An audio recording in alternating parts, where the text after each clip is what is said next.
শেখ হাসিনার যেভাবে বিচার চান সাঈদী পুত্র।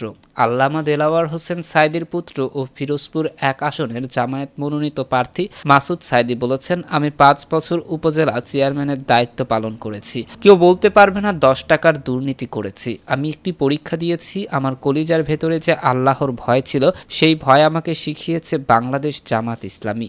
দলটি আমাদের এই শিক্ষা দিয়েছে যে জনগণ ও রাষ্ট্রের সম্পদ খাওয়া আর জাহান্নামের আগুন খাওয়া সমান কথা। শুক্রবার বিকেলে পিরোজপুর নাজিপুরের জামাত ইসলামী শাখার উদ্যোগে ৪ নম্বর দীর্ঘা ইউনিয়নের দক্ষিণ লেবুজিলবুনিয়া সরকারি প্রাথমিক বিদ্যালয় মাঠে কর্মী সমাবেশে ইউনিয়ন জামায়াতের সভাপতি মাওলানা মাহবুবুর রহমানের সভাপতিত্বে ও উপজেলা জামায়াতের সাংগঠনিক সম্পাদক মাওলানা আলমগীর হোসেনের সঞ্চালনায় প্রধান বক্তা হিসেবে তিনি এসব কথা বলেন। মাসুদ সাঈদী বলেন, বাংলাদেশ জামায়াত ইসলামী ও আল্লামা সাঈদী তারা বাংলাদেশে একটি কল্যাণময় ইসলামী রাষ্ট্র কায়েম করতে চেয়েছিল, আর এটিই তার অপরাধ। এজন্য তাকে ১৩ বছর কারাবরণ করতে হয়েছে, শহীদ হয়েছে। তারা ভারতের আগ্রাসী সন্ত্রাসীর বিরুদ্ধে সর্বাঙ্গে যারা ভূমিকা রেখেছিল, সেই নেতাদের ভারতের প্রেসক্রিপশনে খুনি হাসিনা টার্গেট করে তাদের বিরুদ্ধে যত ষড়যন্ত্র, মামলা, হামলা ও ফাঁসি দিয়েছে। ১৭ মিনিটের মধ্যেই শেখ হাসিনা তার আন্ডা বাচ্চা সহ পালিয়ে গেছে। সৎসাহস থাকলে দেশ থেকে বিচারের মুখোমুখি হতো, প্রমাণ করত তিনি দেশপ্রেমিক, কিন্তু তিনি তা পারেননি।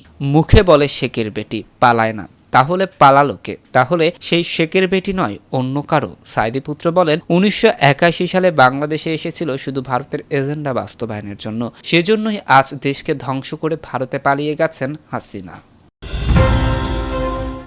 এদিকে মাহমুদুর রহমানকে দেশপ্রেমের জীবন্ত প্রতীক বললেন আসিফ নজরুল। সাংবাদিক মাহমুদুর রহমানকে দেশপ্রেমের জীবন্ত প্রতীক বলে আখ্যা দিলেন অন্তর্বর্তী সরকারের আইন উপদেষ্টা আসিফ নজরুল। শুক্রবার নিজের ভেরিফাইড ফেসবুক পেজে মাহমুদুর রহমানের সঙ্গে কয়েকটি ছবি শেয়ার করেন আসিফ নজরুল। ওই ছবির ক্যাপশনে মাহমুদুর রহমানকে এই আখ্যা দেন তিনি।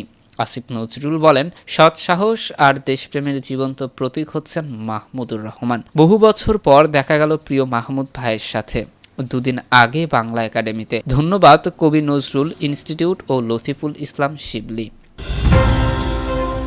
এদিকে খালেদা জিয়াকে সেনানিবাসে বাড়ি ফিরিয়ে দেওয়ার দাবি। ঢাকা সেনানিবাসে শহীদ মইনুল রোডের যে বাড়ি থেকে ২০১০ সালে বিএনপি চেয়ারপারসন ও সাবেক প্রধানমন্ত্রী খালেদা জিয়াকে বের করে দেওয়া হয়েছিল, সেই বাড়ি আবারও ফিরিয়ে দেওয়ার দাবি জানিয়েছে দলের চেয়ারপারসনের উপদেষ্টা সৈয়দ মোয়াজ্জেম আলাল। শুক্রবার জাতীয়তাবাদী প্রচার দল, শহীদ জিয়া পরিষদ ও ইসলামী বিশ্ববিদ্যালয় অ্যালামনাই অ্যাসোসিয়েশনের পক্ষ থেকে প্রয়াত রাষ্ট্রপতি জিয়াউর রহমানের সমাধিতে শ্রদ্ধা জানানো শেষে এ দাবি জানান তিনি।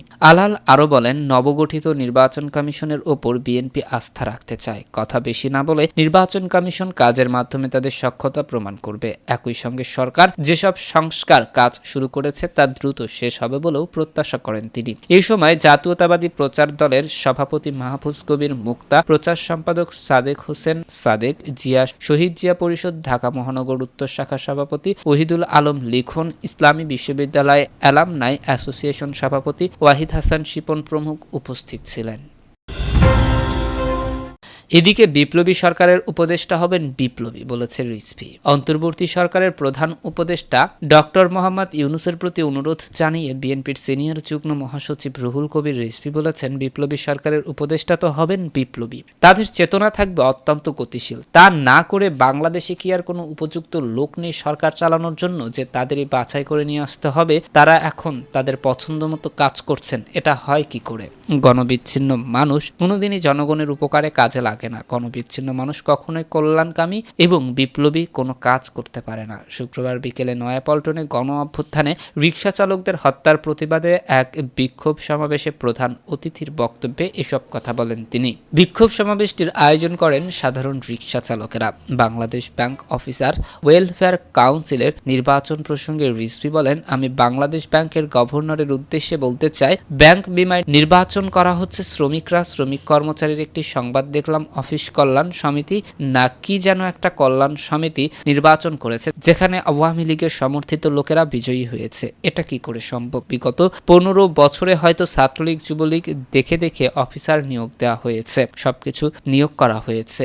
আবার তারা ইউনিভার্সিটির মতো ইউনিভার্সিটিতে যেমন সাদা দল আছে, নীল দল আছে, তেমনি তারা আবার রং বেরঙের সেখানে বিভিন্ন সংগঠন করেছে সেখানকার অফিসাররা। আমিও ব্যাংকের চেয়ারম্যান ছিলাম, আমি কখনোই ব্যাংকের অফিসারদের এমন সংগঠন দেখিনি। কিন্তু সেখানে নীল দল সাদা দল কোনো রাজনৈতিক দলের সংগঠন থাকে আমরা জানি না, এটা উদ্দেশ্য প্রণোদিত। বিএনপির এই নেতা বলেন, বাংলাদেশ ব্যাংকের গভর্নর সাহেব আপনি মাঝে মাঝে দেখি আন্দোলনের যে স্পিড সেই অনুযায়ী কথা বলেন, সেই জন্য আপনাকে ধন্যবাদ, কিন্তু আপনার ওখানে হচ্ছে কি? কারা এখানে এই নির্বাচন করছে? আবার তারা ফলাও করে বলছে তারা নাকি আওয়ামী লীগ সমর্থিত নীল দল যেখানে জিতেছে।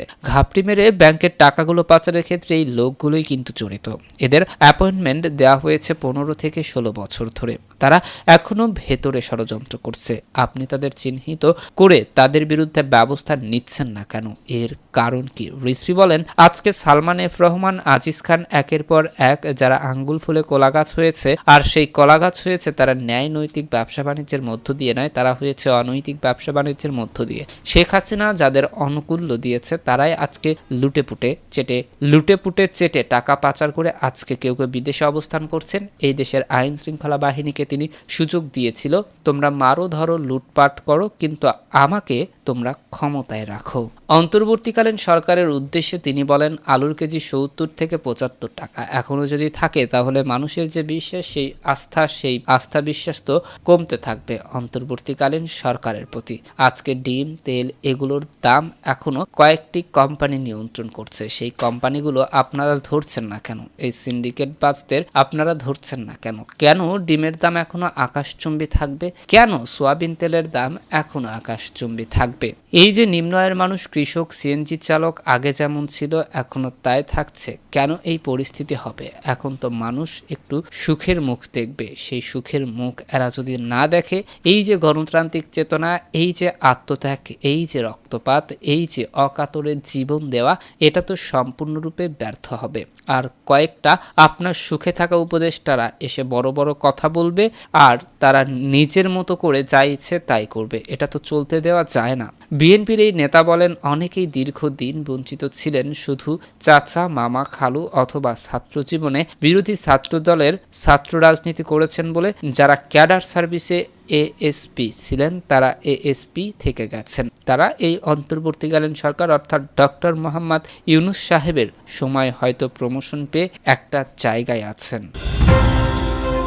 এদিকে ন্যূনতম সংস্কারের পরেই নির্বাচন চায় জামাত। নির্বাচন কমিশন, পুলিশ প্রশাসন ও নির্বাহী বিভাগ সংস্কারের পর সুষ্ঠু নির্বাচনের পরিবেশ তৈরি হলেই জাতীয় নির্বাচন হতে পারে বলে জানিয়েছে বাংলাদেশ জামায়াতে ইসলামীর সেক্রেটারি জেনারেল ও সাবেক এমপি অধ্যাপক মিয়া গোলাম পরোয়ার। শুক্রবার বিকেলে মেহেরপুর ডক্টর শহীদ শামসুজ্জোহা পার্কে মেহেরপুর জেলা জামাতের কর্মী সম্মেলনে প্রধান অতিথির বক্তব্যে এই কথা বলেন তিনি। এ সময় অধ্যাপক মিয়া গোলাম পরোয়ার বলেন, বিএনপি সহ দেশের সব রাজনৈতিক সংগঠনের সাথে জামায়াতের গভীর সম্পর্ক রয়েছে।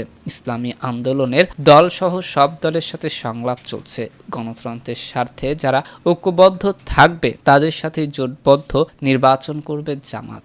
বাংলাদেশ ছাত্রলীগ নিষিদ্ধের বিষয়ে তিনি বলেন, 5ই আগস্টের 4 দিন আগে জামাতকে নিষিদ্ধ করা হয়েছিল, কিন্তু তারপর 4 দিনও টিকতে পারেনি আওয়ামী লীগ ও ছাত্রলীগ।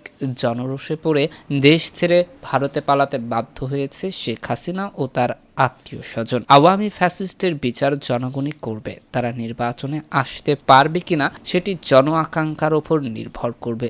মোবারক হোসেন বলেন, ফ্যাসিস্ট আওয়ামী সরকার বিগত 15 বছর যাবৎ দেশের নাগরিকদের ভোট দিতে দেয়নি। তারা দেশের গণতন্ত্রকে গলা টিপে হত্যা করেছে, দেশের গণতান্ত্রিক ও সাংবিধানিক প্রতিষ্ঠান ধ্বংস করে দিয়েছে। এই অবস্থায় সুষ্ঠু নির্বাচন হওয়া সম্ভব নয়। সর্বাগ্রে নির্বাচনের সাথে সংশ্লিষ্ট প্রতিষ্ঠানের সংস্কার হওয়া প্রয়োজন।